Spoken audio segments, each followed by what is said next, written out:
Cultivator, and I wanted to briefly reintroduce myself if you have been following me for some time, and introduce myself to those that are new to following me. Welcome to my community. Thank you. I really and truly appreciate your time for following me, for I feel like you can spend your energies following whomever you want to online, and online space can be a very busy space.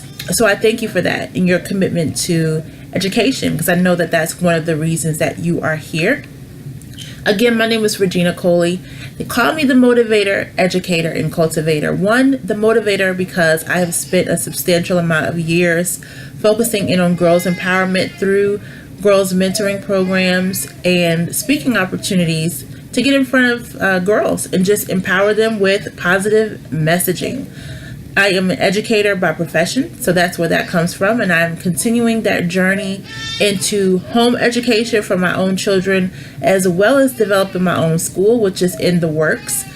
And the Cultivator, because I feel like that is my purpose in life, is to help people do things with greater intention, helping them to dig deeper, give things more thought, give things more time and planning, and stop being so rushed, but learning to slow down and really focus in on what matters most. So when you hear me say the Motivator, Educator, and Cultivator, know that that is my heart. Know that those are the places and spaces that you will see me in your local community, and that those are the topics in which you likely will hear me to speak about. What I currently do is I am a homeschooling mama of 6. Yes, I have a large family. I absolutely love and adore it, but parenting is one of the hardest things I've done in my entire life. So I have truly focused in my efforts, one, on better understanding educational experiences, and adding to that, understanding where I have seen some gaps, where I would like to bridge that gap, and what products and services I have in place to help you in your homes empower your children, help them to excel in education and succeed in life. But in order to do that, I recognize that sometimes the go-getters that's behind all of this change and influence and intentionality is the mamas. And that's just the fact of the matter. That's just who I kind of get sometimes following me. And so what I have to understand as a mom is that because I have such a large family, I know that I cannot pour from an empty cup. And on the days when I've been at my lowest, it's times that I needed to recharge. It's times that I needed more inspiration. It's times that I needed to feel connected to a body of people who understand and who get it. And I can come, we can have some real authentic conversations, and I can leave feeling recharged and inspired to get back up and try it and give it another day and give things another chance, or try a new strategy, or relieve stress in a new and different way. And that's just what we need to do in life, is just come together as a community and be able to really say, I'm struggling with this, and not feel embarrassed about it, and not feel like you have to come up with an excuse for why your child does X, Y, and Z. They do it just because what kids do. I don't know what to do. Somebody help me. It's kind of like those conversations in our Cultivator community.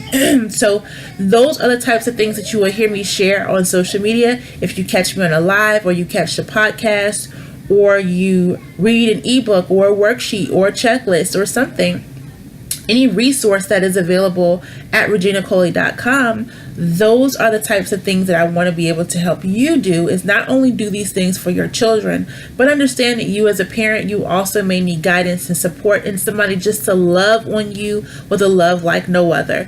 And just, I hope you can feel that. Like, I need you to really, really feel that through the screen, because I think at the end of the day, it's all love, and it all boils down to love for families, love for community, and love for the life that we've been given. Everything I think right now that relates to social media is based off of connectivity. What body of people are you connected to? Who is feeding you? Who's feeding your mind? Who is, who's in your feed every single day? What kind of stuff are they saying? For me, it's stuff that's related to parenting, stuff about God, and then something that's going to make me laugh with a deep belly laugh. Because I love laughter, and I love to have fun, and I love to see the humor in things and the light in things, and that to me comes from laughter. So those are the types of people that I love to be connected around, and those are the things that I like to share with you all. So over the past couple of months, like I said, I'm a mom of 6. My oldest is 11. My youngest is 8 months. I've been hella busy. I've been hella stressed out. And I've just been really taking a lot of time to regroup and figure out, what do I want to do with my life in this season of life? I'm in my beautiful 30s. What is happening next for me in the next decade of my life? What do I want to have happen? So I've been very intentional about goal setting. I've been very intentional about what happens over the next 10 years for each and every one of my kids. How old will they be? Will this child still be in my home? Will this child be on their way out the door? Have I equipped them with everything that they're supposed to have? Have I built a foundation of faith that I want them to stand on once they leave my home? Do they know how to problem solve? Do they know how to come back in and check with me? Do they feel comfortable coming to me with things that are happening out in the world? And can we have real conversations about that? Are they living in fear of me? What are we doing as husband and wife? With my husband, how are we joining together on the connected front so our kids know that it's not just me all the time, but they can also come to their dad and receive the exact same messaging from me? It's not going to be playing one parent against the other. That in and of itself is a challenge too, when you kind of throw that dynamic in there, but it's a part of building faith muscles, flexing our faith muscles, and it's also one of the components of just building a stronger family and being more intentional with your time. There are so many moments I look at in a day, and at the end of the day, I spend a great amount of time journaling. That has been one of the things that has helped me to relieve stress, but it's also one of the things that helped me stop for a moment and focus in on, was I really a good steward over the last 24 hours that I was given? Did I rush my kids? Did I constantly push them away? Did I never make time for them? Was I fussing at them? Was I nagging at them? Was I in the moment? Did we have moments together? Did I play with my kids, or did I just always talk down to them? And sometimes we have to realize as parents, we are just our kids' world, their absolute world. They want to do things to please us. They want to do things to be around us. They love us. They adore us. They learn from us. And I think that parents are our kids' first teachers. So much of what we do and so much of who they are stems from who we are. So when I'm very intentional about our conversations, the things that I'm saying around them. There have been times that I've slipped up and my kids have slipped up and said stuff, and I'm like, okay, gotta watch my conversations around you guys. That's not going to happen anymore. And we all make mistakes and we learn from them, and in the midst of learning, we teach others and we bring others along the journey with us. So know that when you hear me share things, it has been something that I've processed myself first, because I'm in the seat with y'all and I'm in this journey with y'all, and I'm learning the best that I can, and in everything that I'm learning, naturally I just want to share it out so that I can encourage another person to keep going. I can encourage another person. Yes, having a big family is not scary. There are some days where there are things that it's like, oh, this is new to me. I'm an only child. I don't know nothing about having no siblings.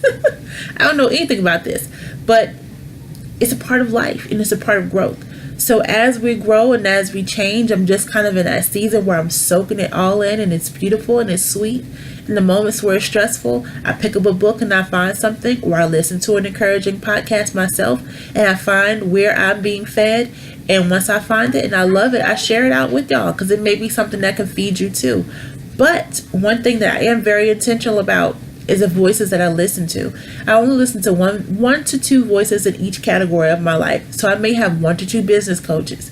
I can't listen to more voices than that because it becomes too crowded and too cluttered, and I can't listen and focus in where I really need to. Or I have 1 to 2 people that I listen to about finances, 1 to 2 people that I listen to about family, 1 to 2 people that I listen to about marriage. But each aspect of life, I'm more focused in on, how am I doing in that area? Can I stand to have some improvements?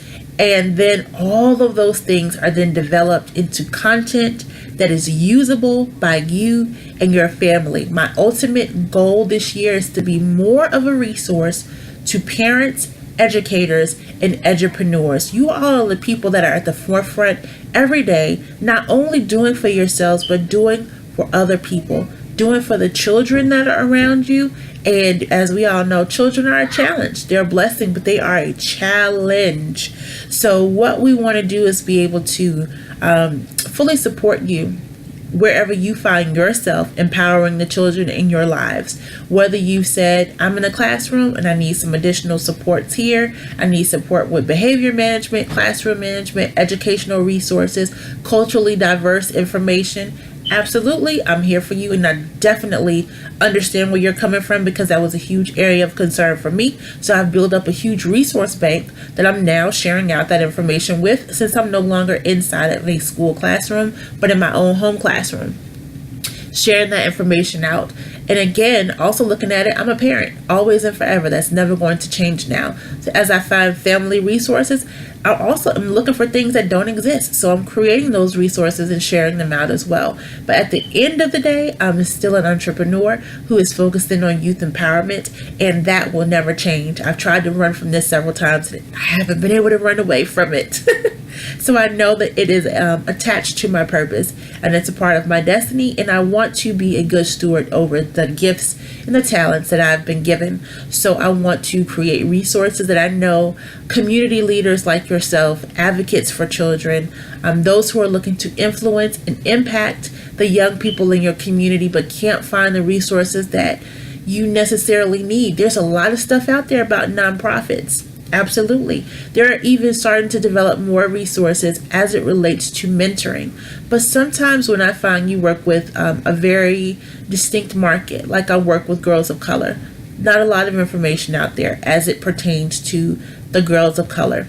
So as a scholar, I love researching, I love writing. I've been focusing more of my efforts on research and scholarly writing so that I can present evidence-based information for you that is grounded in research, so that you know you're using the best tools and strategy available in the marketplace. And I think that's the difference between people who just kind of share out. This is evidence-based information. It's not stuff that I'm pulling out of thin air. It's also a mixture of tried and true experiences that I'm sharing with you, some do's and don'ts, some warnings, things that I want you to do better with that I may have struggled with as well. So I hope that you enjoy the site. If at any given point in time you are in search of a resource and you say, hey, I'm not able to find this on your site, maybe you have it someplace else, can you assist me with this? Send me an email, regina@reginacoley.com, and I would love to help you in any way that I can. If you just want to share some positive feedback, you can find me anywhere online at MotivatHER. I would love to connect with you on social media. I can also, let me think, what else am I not covering? I think that's it. Those are all the ways that you can get in contact with me. I'm here to serve you. I'm here to be accountable, and I hope you will hold me accountable to everything that I just said in this video. I look forward to hearing from you, connecting with you and your beautiful families, and I hope that you all are having a blessed week. And if you find that you are stressed out, know that you are not alone. We've all been there at some point or another, and I hope that you can find a space where we can have some real